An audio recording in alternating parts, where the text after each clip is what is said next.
Welcome to St. Louis County Library's virtual program, Stick a Fork and Food Waste, presented by the Missouri Botanical Gardens EarthWays Center. Um, just so everyone knows, I'm going to get through this very quickly. This is a webinar, which means that you can see and hear us, but we can't see or hear you. The chat will be turned on, and we'll do our best to get through the questions. If your question is answered right away, it will be before the end of the program, or we'll try our best before the end of the program. I'll just go ahead and introduce Maggie. She's today's presenter. She's Maggie McCoy, a climate change education coordinator with the Missouri Botanical Gardens EarthWays Center. So Maggie, thank you so much for being with us this afternoon. Sure, no problem. Thanks for having me today. And again, we're going to jump right in just to make sure that we're able to get to everything today. So our class today is Stick a Fork in Food Waste. Again, my name is Maggie McCoy, Climate Change Education Coordinator with Missouri Botanical Garden. Just a little introduction to us. If you're not familiar with the garden, our mission is to discover and share knowledge and about plants and their environment in order to preserve and enrich life. So we're really focused on plants and how we can take care of them and what we can know about them. I work for EarthWays Center, which is our sustainability division, and we really think about how we can connect people to sustainable solutions in order to make sure there's clean air, clean water, and clean soil for plants and people. So that's how we sort of fit into the mission of the garden and the work that we do. Just so everyone's on the same page in terms of definitions, when we use that word sustainability, we're really thinking about the impact of our actions on three areas, which is economic, social, and environmental. And when we can do well by sort of all three of those areas, so thinking about being good for people, being good for prosperity, and being good for the planet, that's when we're going to have a sustainable solution. I also really like to use this definition that's at the bottom that comes from the United Nations Brundtland Report, which says that sustainable development is development that meets the needs of the present without compromising the ability of future generations to meet their own needs. And so that's really thinking about, especially when we're thinking about food and our food systems, is the way that we have everything set up now working for everybody? You can think to yourself, yes or no. And then say in like 100 years, when our future generations are around, is this the same system we're going to want to have set up? And if not, we need to think about what steps we can take between now and then in order to get there. And so that's a lot of what we think about when we're thinking about wasted food and the things we can do to make a really big difference. Before we get too much further into things, I do want to make sure that I put in the chat a link to what's going to be a poll that folks can use. So I'm going to go ahead and share it there. So you can go ahead and click that link and open it up. And there should be a question on there that just asks, what do you already do in terms of your, like, what do you already do at home in terms of your food waste? Nope, I just want to present with results. So we just kind of want to see what you all are already doing, because most of you are probably already taking action at home and doing things that help to reduce food waste. So you'll see a list pop up there and you can just click which ones you already do. And we'll sort of see on the screen what are some things that folks are already doing. So again, you can use that link I put in the chat. If you look up there at the top, you'll see something that says join at menti.com, and you can also type in that code.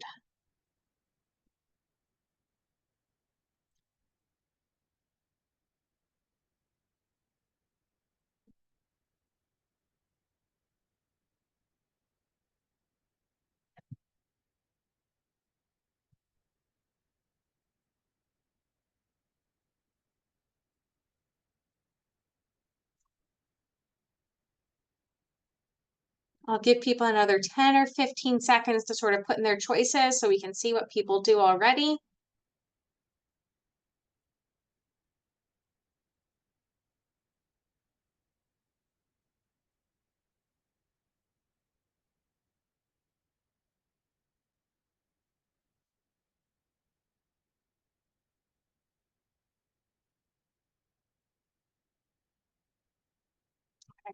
So it seems like we have a lot of folks who make sure that they're looking at what they have at home and using it before they go bad. And also a lot of folks who like to check their fridge and pantry when they make a grocery list and shop. I like to call it shopping the house before I go grocery shopping, but that's a really popular strategy. Freezing food later for use is a big one. Storing food in the right place so that they last longer.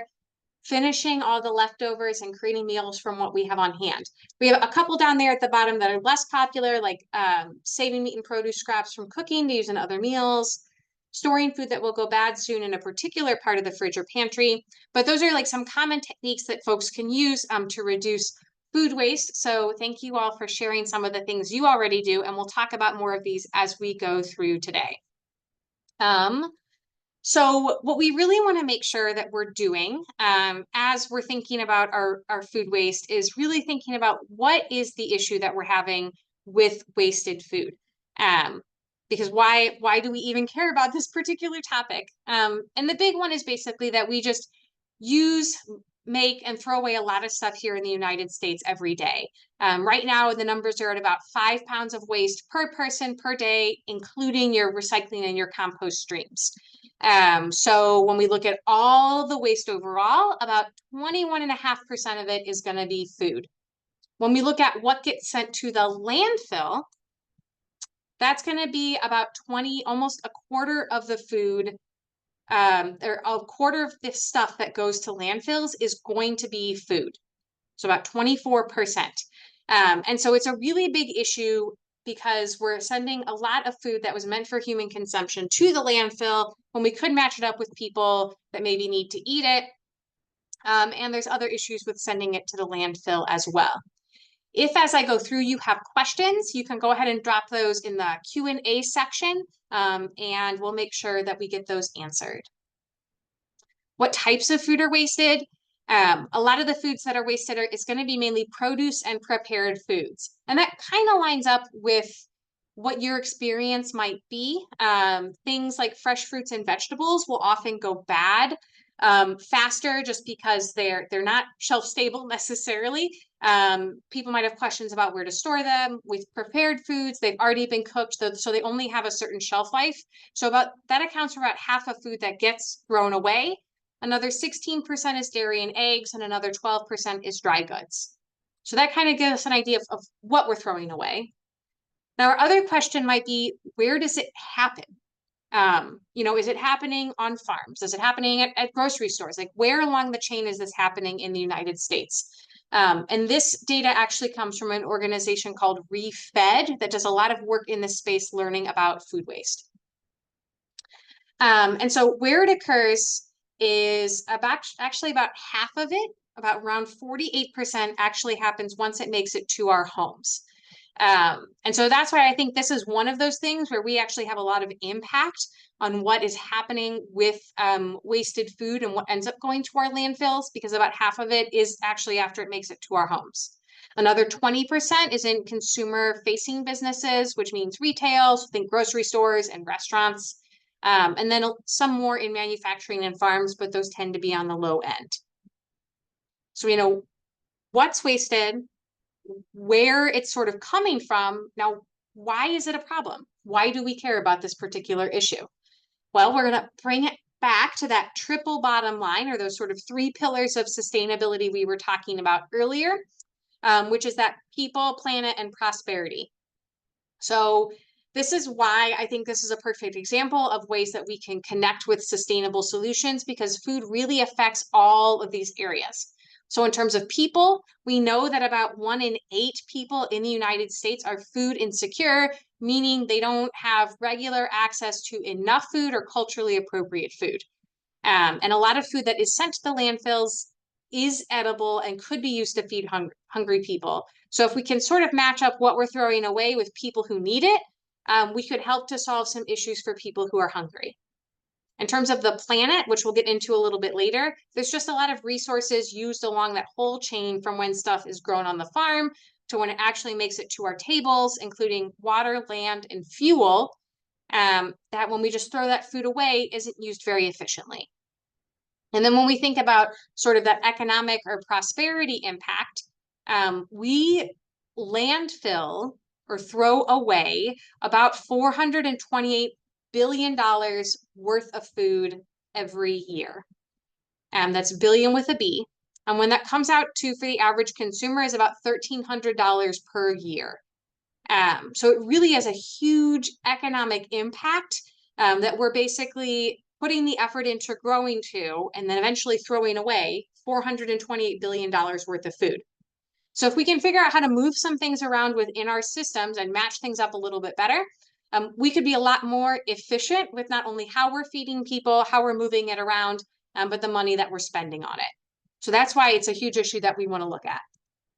In terms of the planet, here in the United States, wasted food is responsible for about 6% of greenhouse gas emissions. So think carbon dioxide and methane, gases that are going into the atmosphere and contributing to climate change.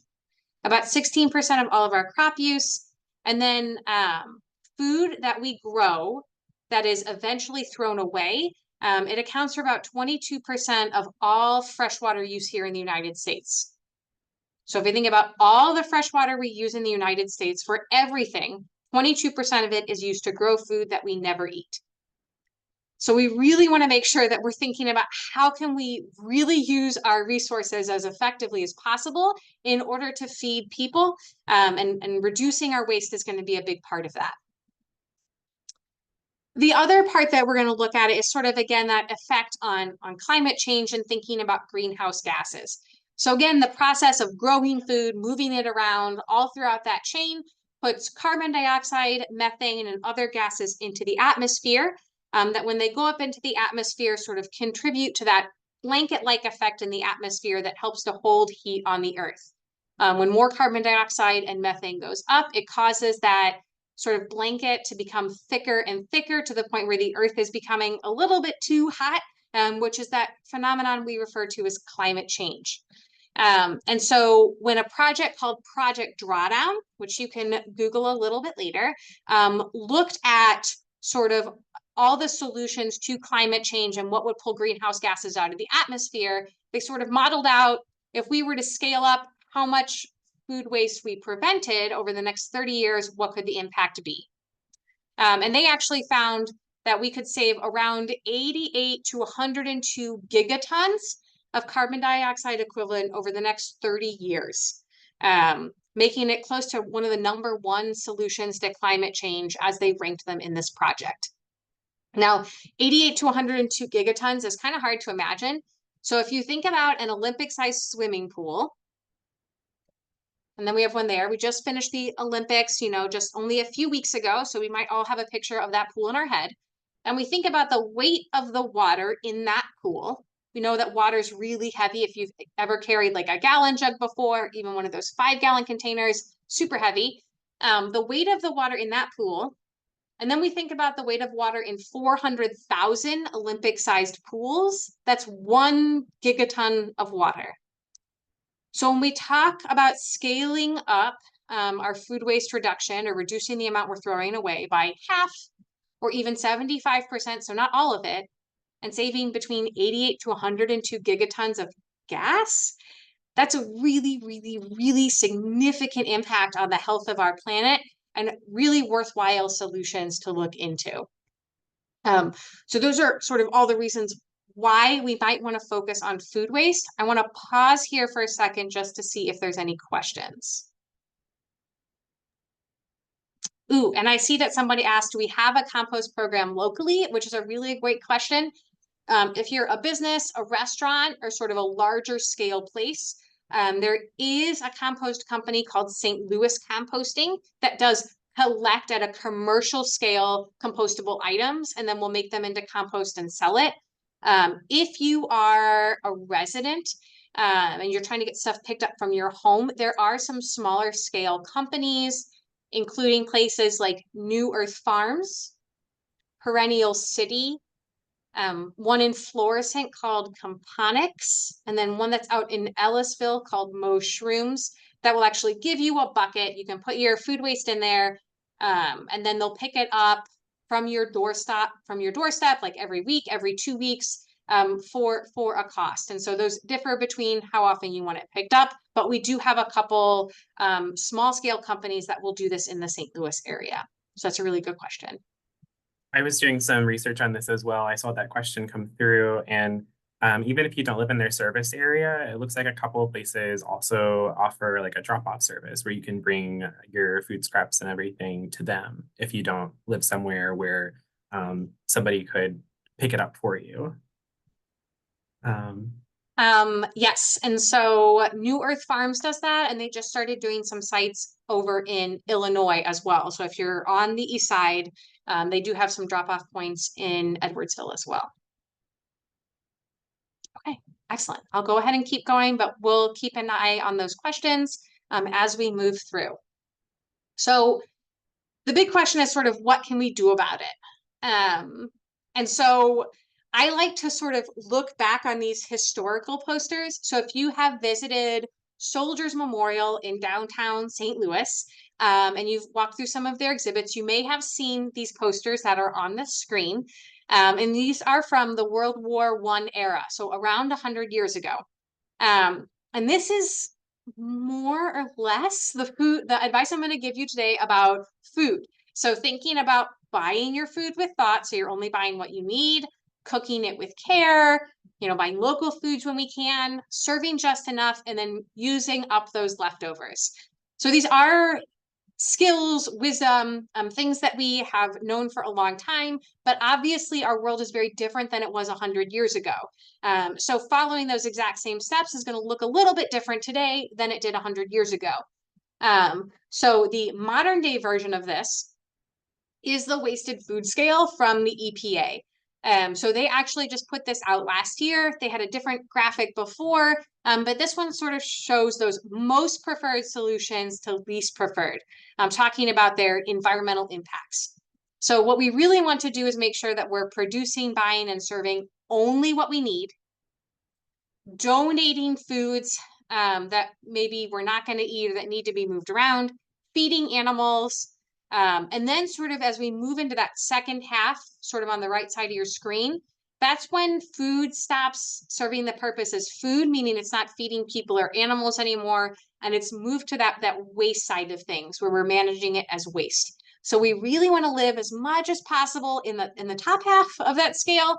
But composting is still a great solution for food waste. I work at a garden. I'm always going to tell you that compost is a great thing, but it's always better to eat the food first.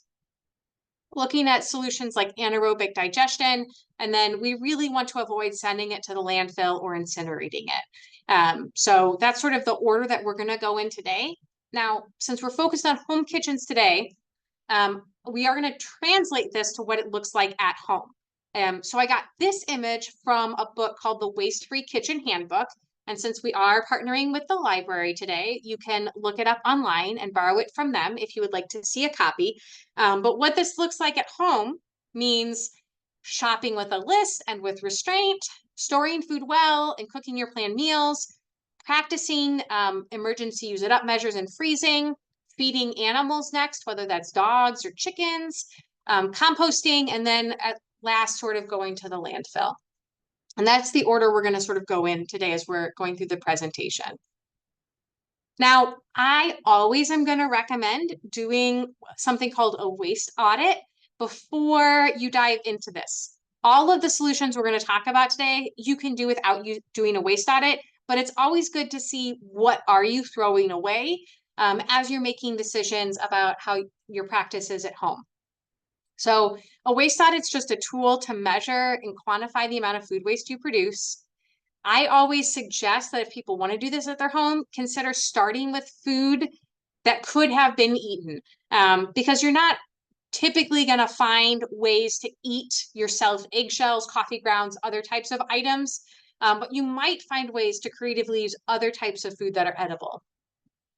And then you just kind of want to track on maybe a notebook that's next to your trash can or compost bin, or even in your phone, kind of whatever works.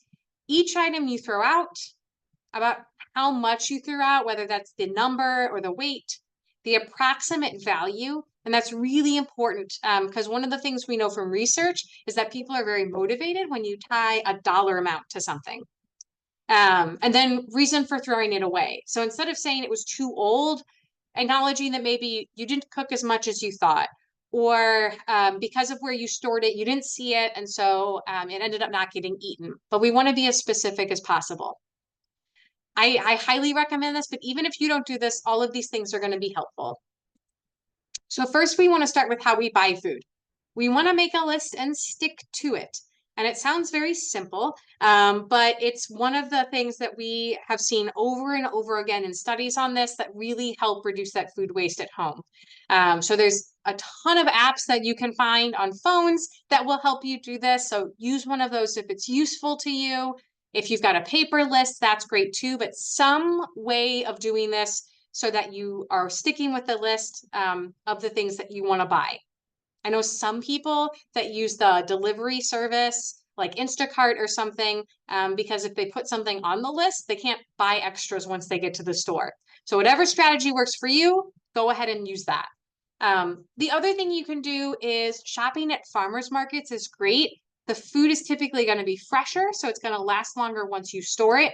I have also found that once you meet the person who grew your food, sometimes there's more connection to that food and you're less likely to throw it away or try and find ways to use it up. So buying food is sort of that first step. Next is making sure you're storing and using food in the best way. And this is where I find that a lot of people have room to grow, is in how they use their fridge and how they're going to store food safely. Storing food properly can vastly extend the life of food. And you want to look for ways to safely use up older foods. So this could be thinking about ways to can, preserve, or even ferment your food. We want to make sure that anything that really needs to stay at a stable temperature is in the body of the fridge and not the door. The door changes temperature very quickly, and it has these shelves that look like they're perfect for things like eggs and milk. But if you put those things in the door, they are likely to go bad much faster than if they're in the body of the fridge. The other thing to know is that most people are going to have things like drawers in their fridge. So again, this is from the Waste-Free Kitchen Handbook. But we know that in our fridge, you might have things like high and low humidity drawers, and making sure you're putting stuff in the right drawer at the right humidity can also help to extend its life. So if you think about a high humidity drawer, sometimes it's called a crisper. That's where you're going to want to put things like vegetables or things that we think of when they go bad, wilt. Because we really want to force water into those vegetables or things that will wilt, and that will help keep them fresh for longer. So we're thinking things like carrots, celery, leafy greens, even things like broccoli are going to go great in that drawer. Things that we want to put in the low humidity drawer are things that we commonly think of as molding when they go bad. So that's going to be a lot of fruits. By having a lower humidity, it's going to keep those things less likely to mold. So think apples, grapes, even things like mushrooms, since they are a fungus, peppers, avocados, once they're ripe. Those are things that can go into that low humidity drawer so that they stay good for longer. We also want to make sure there's space in between stuff in the fridge so that cold air can move around and really help to keep stuff good for as long as possible. We also want to make sure that our fridge is at 40 degrees Fahrenheit or a little bit below, just to make sure stuff stays good for as long as possible. So I'll show you what my drawers look like. I have found that fridge drawers all look a little bit different. So I have one that I can change from vegetables to meat. So here I have it set to vegetables. And then I have one where I can change the humidity level on it. And for my fruit, I have it set to low so that I can keep it good for as long as possible. So that's kind of what my setup looks like. Open your fridge drawer or door, check it out, and see what yours looks like. Other things that you can do that are helpful is things like cilantro or other types of fresh herbs. You can store them like flowers. So you can cut off the bottoms, put them in water, and then you can stick them in your fridge with a little plastic bag or some sort of covering over the top. And that's just to keep the humidity in those leaves so that as it sucks water up through the stem and the leaves, it stays within that system. It's a good way to keep it fresh for longer. You can also grow many of these herbs even indoors during the winter, and that can be another way just so that you always have them fresh. We know not everything goes in the fridge though. So think things like onions and potatoes. Oftentimes those are meant to be stored in sort of a cooler, darker location, which means oftentimes people put them next to each other. But you should really try and keep onions and potatoes separate from each other. They don't play well with each other. Onions, like many fruits, put off a gas called ethylene. So it's a carbon-based gas, and it's mainly used by plants to help them ripen. So apples put off ethylene, bananas are going to have ethylene, avocados, so this is why if you want to ripen an avocado or even a mango or peaches, they might give you a brown paper bag for you to put them in. That's because when you put them in that brown paper bag, it traps that ethylene and helps them ripen a little bit faster. So onions put that out, and potatoes love soaking it up. And if potatoes are soaking up all that ethylene because they're right next to the onions, they can turn out like this. And so they're going to sprout early. They're going to turn green on the inside. They're going to taste really bad, be a little bit poisonous. So this is a great potato to plant, but it's not a great potato to eat. So if you have issues with potatoes going bad quickly, make sure you're giving them enough room from your onions so that they stay good for longer. Now you might be thinking to yourself, this is a lot of rules. I have foods even that you haven't mentioned that I want to make sure I'm storing right. There is a resource for that. So I really love this one, which is called savethefood.com. savethefood.com/storage. And this is a place where you can look at different ways to make sure that you're saving food correctly. And so you can look at any of these areas here. So for example, I put peppers on here. You can have peppers. It'll tell you if you need to refrigerate it, when it's going to be its freshest, the best place to store it. So you can see in that low humidity drawer of the fridge. Ways that you can freeze it, right? Because our freezer can basically stop food in time and keep it good. But this gives strategies so that if you want to use it in certain ways or you want to freeze it in the best shape, this will tell you how to do it. And then ways to use it up. So if you've got produce that's starting to look kind of close to the end of its life, it's a little iffy, those are strategies you can use. And there's lots of drop-down ways to use this. So those are all things that are really good ways, I think, to make sure that you're storing food properly and good suggestions for that. Now, let's say that you have some food, but you see this date on it, right? Expiration dates are a place we get a lot of questions. And expiration and best by dates can be really confusing for folks. So just so you know, there is no standardized or universally accepted legal label for like when food goes bad. The USDA really encourages people to use best if used by, because that indicates something about quality, not safety. But your food is not going to be poisonous or like make you get sick as soon as it hits that date. Those are all suggestions for when it's going to be best by. The only exception to that is going to be infant formula. Those dates are safety dates, and those are really good to make sure you're paying attention to. But for everything else, there's suggestions. And so using your senses is going to be the best way to know if something is bad. If you were thinking about things like cereal, if it's a lot past that date and you've opened it, maybe it's a little bit stale, right? But it's probably not going to be poisonous. Milk tends to be pretty obvious once it's gone bad. It has a smell, it has a taste, it has a look. So trusting your senses is really good when it comes to that, or using that Save the Food database to see how long stuff is really going to be good for. So again, expiration dates can be really confusing, but in general, they're just suggestions for quality, not really strict rules.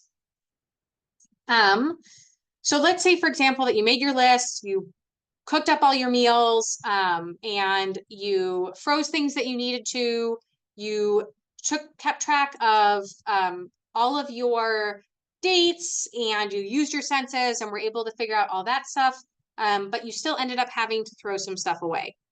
Compost now is a really good solution for that. So when we go back to Project Drawdown, so that was that organization that came up with a list of climate solutions and sort of had metrics for them. They looked at composting and sort of modeled it out.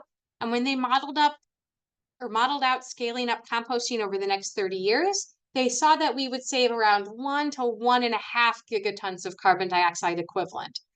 So if you remember back to our food waste, the impact of scaling up, reducing food over 30 years was anywhere from 88 to 102 gigatons. Composting is coming in at 1 to 1.5. So this is why when we're making suggestions, we really ask that people try and reduce how much they have to throw away first before looking at composting as sort of that solution. Composting is still great. It helps cycle nutrients around. It's a really great addition to garden soil. Composting is a great solution for those parts of food that we're not going to eat, but it really is sort of that last solution after we've done all these other things. And there's a ton of ways to do it. That's a perfect fit for everyone. And so you can do indoor composting with worms. You can ferment your waste in a method called bokashi before you put it in your ground or outdoor composting system. If you've got a lot of garden waste, you can do a 3-bin system like we see here. You can use a tumbler. You can make a system out of stuff that you have laying around. There's all kinds of ways to do it. If you've tried one and you don't love it, there might be a better fit out there for you. We do compost classes here at the garden, and we're happy to try and find the best fit for you. But it is a little bit of art and science all mixed together, but composting can be another one of those really great solutions. So I want to pause here real quick before I finish up with other stuff that's happening in the region, just to see if there's questions that I've missed.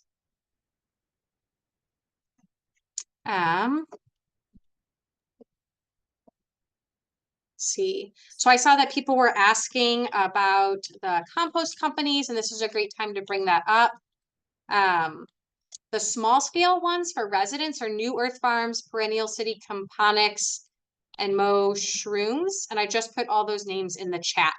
Some of those are very regional. So like Componics really just operates in Florissant. Mushrooms really just operates in Ellisville, but New Earth Farms and Perennial, they're far more reaching and have a much wider service area. Books, that's really good. There's a lot of really great ones out there. Again, for just basic food waste, I use Waste Free Kitchen Handbook. I'd have to go and see what other books I have on my list to recommend. Home waste appears to be less than food loss at restaurants or cafeteria food service. Do you have numbers to compare these two streams? Home waste is a lot more than at restaurants. And so we throw away about 50% in our homes, about 20% of what gets thrown away comes from restaurants. Now, when we do go to restaurants, about 70% of what restaurants thrown away is from plate waste. So that means that it's after someone has already had it on their plate, which means that it's not donatable food. So at that point, the only thing to do with it is compost it. But I will show you numbers specific to St. Louis and solutions that we're starting to work on to that particular question in just a minute. How far apart do potatoes and onions need to be? I just put them on different shelves. I don't have like an exact number of inches or feet they need to be away, but give them some space. If you purchase produce every week, it might not be an issue. If you're trying to store it for weeks at a time, that's when that problem might come up. Expired eggs, I'd really want to look at that before I gave you specific recommendations, just because I know eggs can be a little harder to look at. So I don't want to give you an exact one on that, but I have used eggs past that date on the carton before. And as long as they've been stored well, meaning they haven't gotten too warm, a lot of times they will be good past that expiration date. But you know, I've had milk before that's gone bad before its expiration date. So again, trust your senses, but that's one that I would have to look up to really give specific advice. Which is better for dinner waste, garbage disposal or trash? Honestly, I would say trash because if you're in the St. Louis area, MSD or the Metropolitan Sewer District is going to sort of sieve all of that stuff out when they're processing all of that stuff in the garbage disposal. From your garbage disposal, So it'll take energy to get that out. It'll sort of be made into a sludge. And then within St. Louis, we incinerate all of that. So I mean, I would say that garbage disposal or trash, it's about even. I tend to go, I have a compost bin at home, but either one is fine, but I would probably go trash. But again, they're about even if you're looking at environmental impact.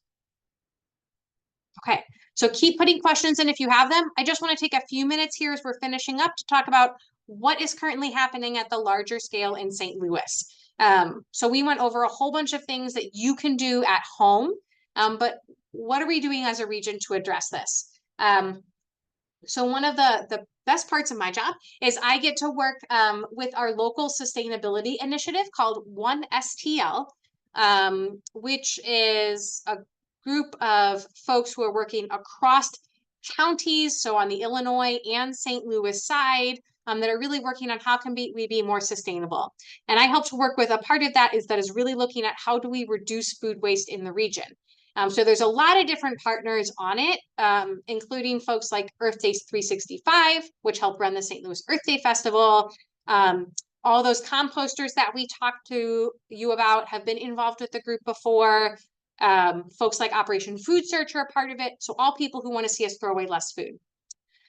So one of the things that Earth Day 365 did, which was really cool, was they started this messaging campaign called Too Good to Waste. Which really looked at the cost of the food waste we're throwing away to help spread the word about this.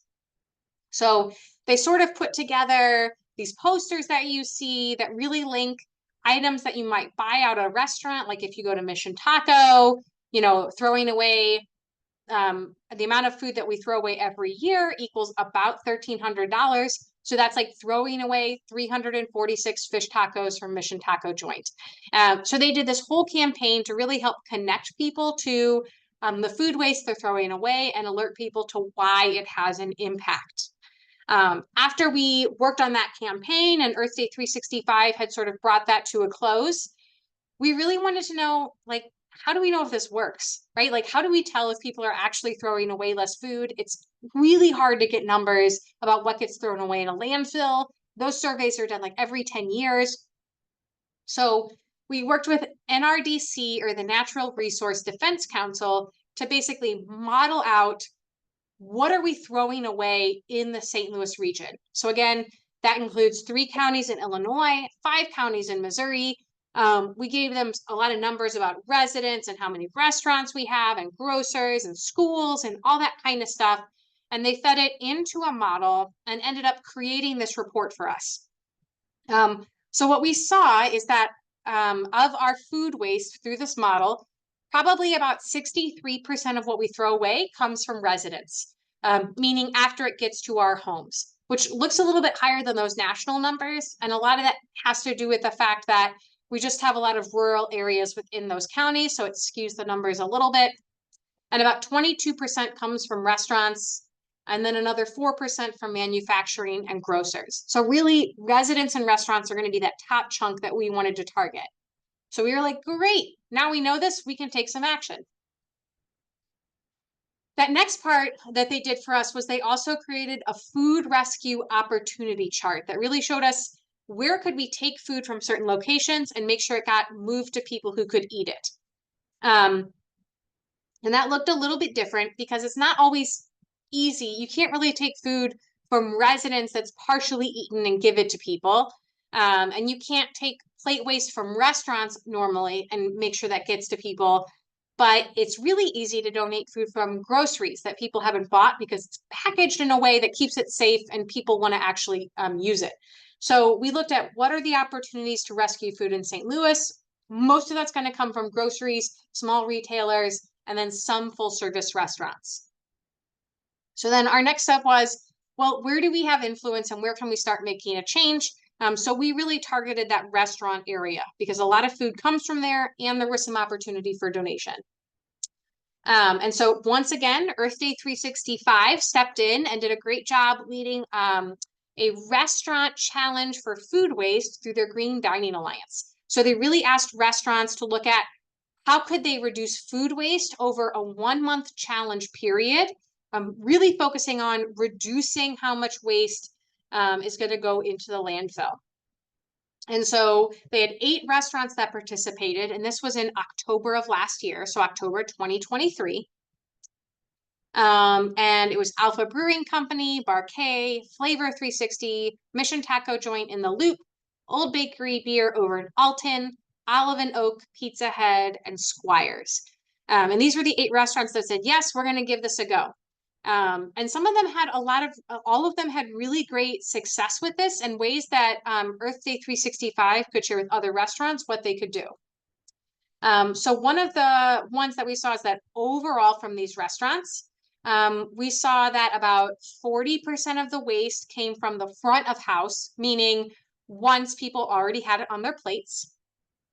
Another almost 40% came from food prep. So that's something that kitchens can really do something about. 17% came from food spoilage, and then there was another little piece that came from miscellaneous. Squires was really great because they shared the cost of food that they had in their inventory, sort of like after the week and after they've cooked everything they purchased, what sort of inventory was left, right? And so before that food waste challenge, they typically had anywhere from like $12,500 to $12,000 worth of food sort of left at the end of the week, right? And then after the food waste challenge, or as they were doing it, that number dropped sometimes as low as $10,000 a week.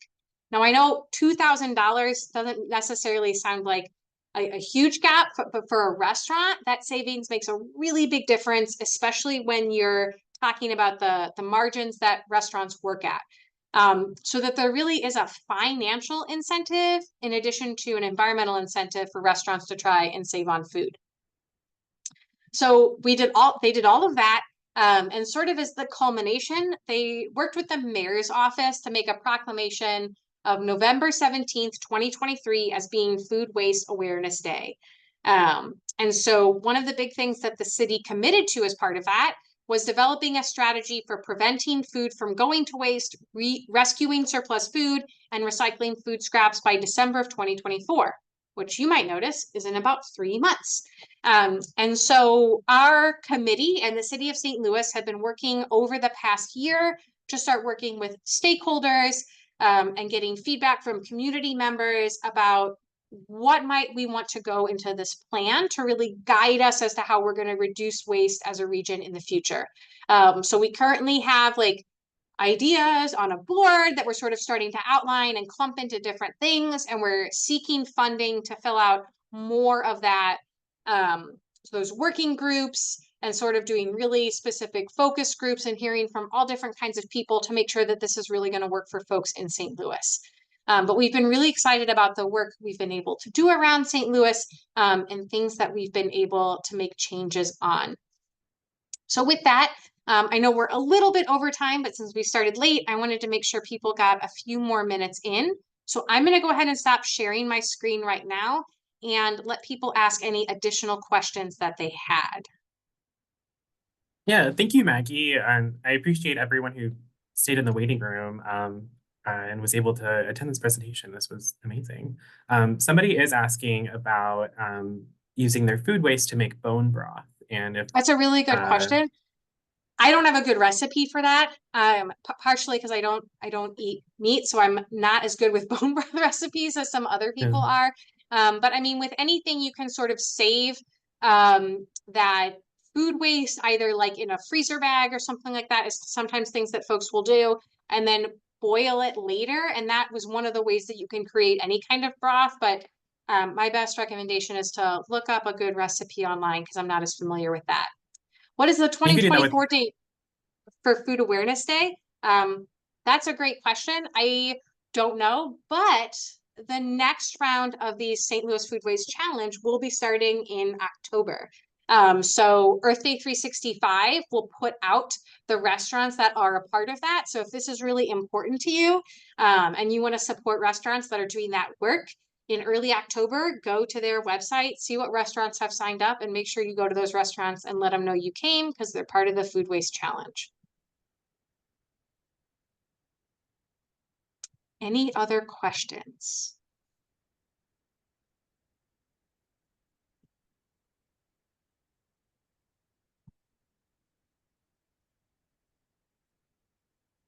Okay. in another couple seconds if anybody has any other questions. Yeah. And thank you, everyone. I don't know, but if Cole is sending out resources afterwards, you're welcome to include my email. We are still taking feedback about that food waste plan. So if you know of somebody who's really interested in this, or a business that wants to do work on this, or anything like that, we would love to hear from you to make sure that we get everyone's ideas in the plan to make sure that like it really represents what folks in St. Louis want. Can meat be composted? That is such a great question. In most home composting systems, I would say no.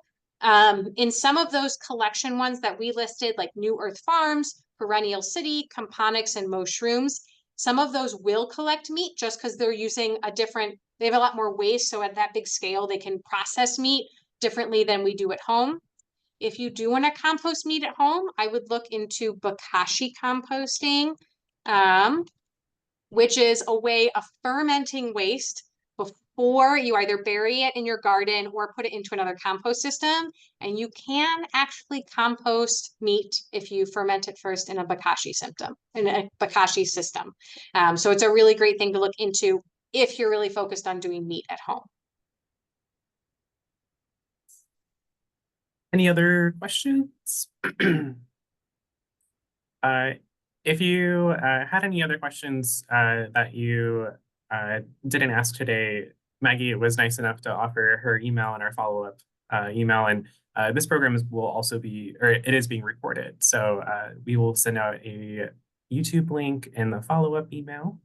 But if no one else has any other questions, thank you so much, Maggie. This was fantastic. I feel like I learned a lot, so I hope everyone else did. Okay. And thanks everyone for coming today. Enjoy the rest of your day and best of luck with making sure you throw away less food at home. Thanks, everyone.